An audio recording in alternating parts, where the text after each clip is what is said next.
Today, Australia's economic fuse is burning.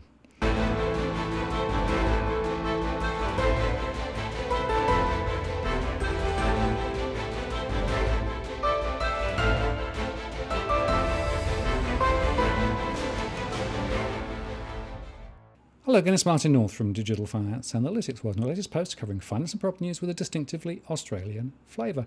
Today, I'm joined by Salvatore Babones. Hello, Salvatore. Thanks for having me on the program. I appreciate it. So, Salvatore, you're an Adjunct Scholar at the Centre of Independent Studies and, of course, at the university too. So we'll touch on that in a second. But I'm really interested in the work you've been doing recently, specifically around the economic impact of the coronavirus and some of the other issues. And I think, I'll throw it across to you because I think what you're saying, as I understand it from your research, is this is quite a significant issue we're looking at. Well, I mean, it's not just my research. I think everyone agrees it's a significant issue, not just for health, but also for the economy. But what people don't always realize is that Australia has a very unique economic impact from coronavirus. For most countries, the threat is a disruption of their production networks. So if you think of something like a mobile phone, where the components all come from different countries into China, they're assembled in China and then exported back out. Australia has only a minimal integration with China. Australia mainly exports finished goods to China. Now, the bulk of that is minerals. So iron ore being the absolute number one Australian export to China. But Australia also has this very unique export exposure to China, which is that Australia is tied into China for its education and tourism exports, its services exports, so to speak. Now, tourism can take care of itself. I mean, tourist companies are feeling a big hit right now from the lack of Chinese tourists, but there are alternative sources of tourists. These are operators that are used to seasonal ups and downs. They can probably handle it. The big problem we have is the universities. Our universities, and especially the group of 8 universities, have become extraordinarily dependent on Chinese student tuition money. And ultimately, it's not just the universities that are on the hook for that, but of course, the Australian taxpayer as well. And of course, the timing was amazing, right? Because the new academic year was just about to start, and we have, a lot of people who were expected to come from China to fill a lot of courses, and suddenly they're not there. So what's the impact?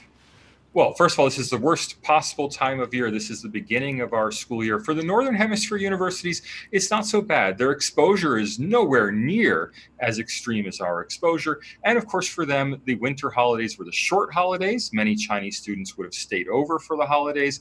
And students who are already enrolled will naturally continue their enrollment, even if they have to take a semester off.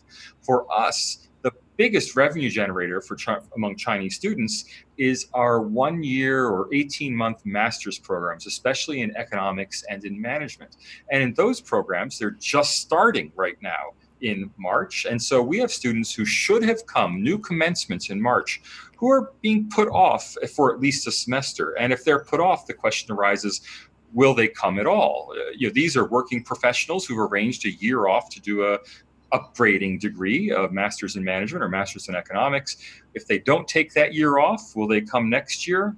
We don't know. Will they choose to do a Northern Hemisphere degree starting in August instead of wait for our next school year to start next March? Again, we don't know. And this is the big worry for universities. It's especially the master's by coursework students. Will they come back? The undergraduate students, well, we're pretty sure that if they miss a semester, they're going to stay enrolled at our universities and we'll just make up for it later on. I mean, it'll cost us something, but it won't be so tragic. The master's by coursework students are really the big wild card in all of this. Right. Now, you're at the University of Sydney, of course, so you're, again, right in the middle of it. What proportion of students do you think then are impacted? And, can you quantify the financial impact for the local university and indeed across the sector? So first, we can't definitely quantify anything because the universities and their regulators refuse to provide any data on numbers of Chinese students by university. We can get data for the whole country, but we can't get data for specific universities. By my estimates, roughly 20% of the students at the University of Sydney are Chinese students. It might be higher, but at least 20%. And these students seem to account for more than a quarter of all revenue at the University of Sydney. That's not more than a quarter of tuition revenue. That's more than a quarter of the university's entire revenue. UNSW across town is in a similar boat. Other G8 universities like Melbourne are down in the 15 to 20% range. Actually, Melbourne is probably around 20% of total revenue coming from Chinese students. ANU is also in a similar range, around 20%. UTS is a little over 20% of revenue coming from Chinese students. So these are enormous numbers. We're already hearing universities talk about delaying construction projects. There have been calls from some universities that the government should step in and start funding infrastructure at universities, and since universities may put infrastructure projects on hold in order to make up for the lost revenue.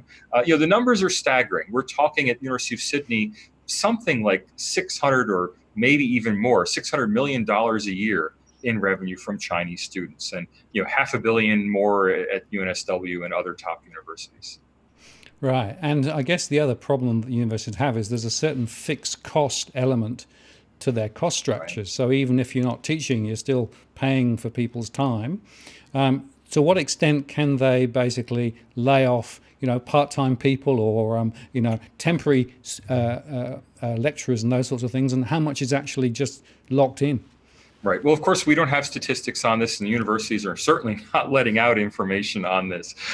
We know that there is fixed costs in things like classrooms and unit coordination. I mean, once you offer a unit of study, there's a fixed cost involved in getting that up. Everything from the IT support people, the online learning website, of course, the unit coordinator. Then if you have enrollments drop by 50 or 80%, you're still offering the unit. The only variable component is the tutorials or the recitations, the sections, those smaller breakout groups, which you don't have to run as many of if you don't have as many students. Of course, you still have the rooms to pay for those. You still have all of the broader infrastructure to pay for. At this point, many universities are spending just as much on administrative bureaucracies for things like disability services, international student services, compliance of all kinds, lawyers, administrators. Well, all of them are keeping their jobs. They're not taking a semester off just because of the lack of Chinese students. In fact, the most variable cost, the place where universities can most quickly save, are the worst paid people in the entire university. That is, the casual tutors. They're the ones who are going to bear the brunt of the financial impact. But you can't save much money by laying off casual tutors. There's just not a lot of money there. Right. So that then comes to the question of what reserves they may have and how long can they basically keep the ball in the air if this goes on. Well, they certainly have the reserves. Now, there's been some reporting in the Sydney Morning Herald of financial reserves of Australian universities being more than sufficient to deal with the situation, but that's a misreading of university financial statements. What universities call reserves in their financial statement are not what you or I would think of as reserves. This is not cash in the bank. For example, the majority of the University of Sydney's reserves consists of revaluation of its property portfolio to reflect rising real estate prices in Sydney. So that's not a ready cash reserve. Only of the major universities, only UNSW has actually talked about setting aside reserves. Ian Jacobs, the Vice Chancellor at UNSW, said last August that UNSW was setting aside reserves for this kind of eventuality, and kudos to them for doing so. Universities can cut back on their capital spending, which is something, as I said, that universities have already been considering. And they can borrow. The credit ratings of Australian universities are very high. They're able to access capital markets if they need to. Now, I worry, and I strongly suspect, that the first place they're going to go for excess reserves or topping up the missed tuition revenue is going to be the federal government. But that's just my suspicion. I have no firm reports of that happening yet to date. Right, and I guess there's also then some cross-subsidization, so effectively the revenue that came in from the Chinese sector would have covered the costs for other students in Australia who perhaps were also at the university. Well, I think that's a big myth. Now, of course, money is fungible. And so any money coming into the university is supporting everything else the university does. But I think that mistakes the trends. Federal government funding for students has been relatively constant over the last 10 or 20 years. Now, it hasn't been increasing in line with inflation. There has been some expectation that universities will eke out a quote unquote efficiency dividend to do things more efficiently. But we've seen rising class sizes. The influx of Chinese students at University of Sydney hasn't resulted in some kind of pool of teaching money that's let us reduce tutorial and class sizes. In fact, class and tutorial sizes have been rising over the last 20 years. So we have eked out that efficiency dividend. The place where you really see Australian university spending increasing way out of proportion with their prior resources is on infrastructure. And that includes both physical infrastructure, buildings and labs and things, but also research infrastructure. They have been buying up specialized research teams from around the world, bringing them to Australia in an effort to boost Australia up the rankings. And those efforts have been successful. Australian universities have charged up the international research rankings. But all of that is driven by money. It's not driven by organic improvement in the quality of our own research. It's driven by buying in foreign expertise. Okay, and what's the impact then on the research end of things? Because obviously universities also, have research, and that's funded in some way. Is there cross-subsidization there, or is that separately funded? Well, again, money is fungible, and you can't say what is funding what. But the big thing the big revenue source that's been increasing the last 20 years has been international, and particularly Chinese students. And the big place where money has been going out at these universities has been towards high-profile research projects. I mean, every university in the world has had increasing administrative expenses. So the idea that this money goes into administrative expenses is a red herring. Even universities that have no international students have had ever inflating administrative expenses. What we specifically see at those G8 group of 8 universities that have had rising Chinese student tuition money coming in has been rising research outputs. And I think you can directly connect that Chinese student money to increased high prestige research. Okay, that's really interesting. So, I guess the hard question is, do you think therefore the university sector in retrospect has got too leveraged into China, or is that just where the big student pools are? Well, I mean, I've been writing about this for 6 months. I had a big paper in August 2019, the China student boom and the risks it poses to Australian universities. Go to the Center for Independent Studies website, and you can download that right now. I warned in that paper that Australian universities have become more dependent on Chinese students than any universities in the world outside China itself. I mean, let me put that into context. The most Chinese university in the entire United States of America is the University of Illinois. They have about 5,700 Chinese students this year. University of Sydney has around 20,000. Now, they won't tell us how many, but we know it's on the order of 20,000, almost 4 times as many as University of Illinois. University of Illinois thought that its 5,700 Chinese student exposure was so enormous, was so risky that it took out an insurance policy with Lloyd's of London against a scenario exactly like this. They were worried of a drop of 20% or more. Actually, the terms of their contract are 18.5% or greater drop in Chinese student revenue would trigger the payout of their policy to make sure they didn't lose money. Well, if the University of Sydney, if UNSW, if UTS had taken out insurance when I warned them 6 months ago, they would be sailing through this crisis. The fact is they've ignored warnings that they were taking on extraordinary risks. I mean, I just want to put this in perspective for everybody. If you were to take the top 20 public universities in Australia and North America, Australia, US, Canada, and rank them by percent international students, Australian universities would occupy the top 20 places. Even middle of the road mediocre Australian universities rely more on international student money than any public university in Canada or United States. Right. So that suggests that there was a certain degree of opportunism and perhaps a certain degree of laziness in terms of the way that university strategy is developed. Is that fair? I would call it recklessness.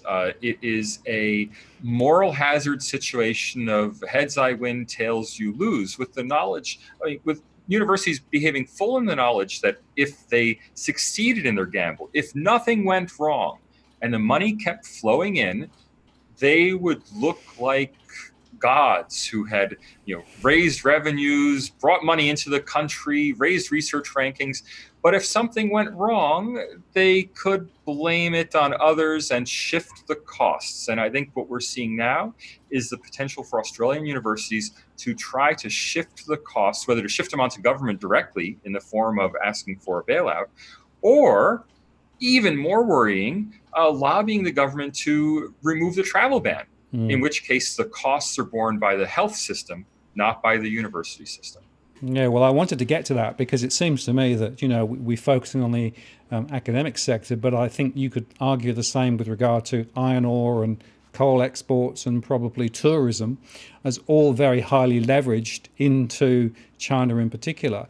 And so the pressure on politicians to try and trade off somehow the public health agenda versus the economic outcomes seem to me to be, that's a really, a dilemma that they should not be forced to consider. But let's look at those other sectors. The minerals sector is not putting Australian public health at risk.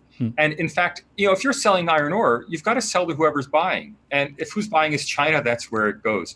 And when it was Japan that had the biggest steel industry in the world, Australian iron ore went to Japan. Now that it's China, it goes to China. And I guarantee you in 20 years, if it's India, Australian iron ore will go to India. That's not a problem. That's the way things should work. The tourism sector, well, sure, it was highly dependent on China, but no one's talking about relaxing the travel ban for tourists. No one's talking about routing Chinese tourists through Thailand for 2 weeks before they come to Australia. The tourism sector is taking the hit on the chin and is somehow surviving, is somehow dealing with it. It's the education sector that is crying to the government for relief. And I think that's where the moral hazards are concentrated. Right. And of course, it's true. I think that people assume that 14 days was enough.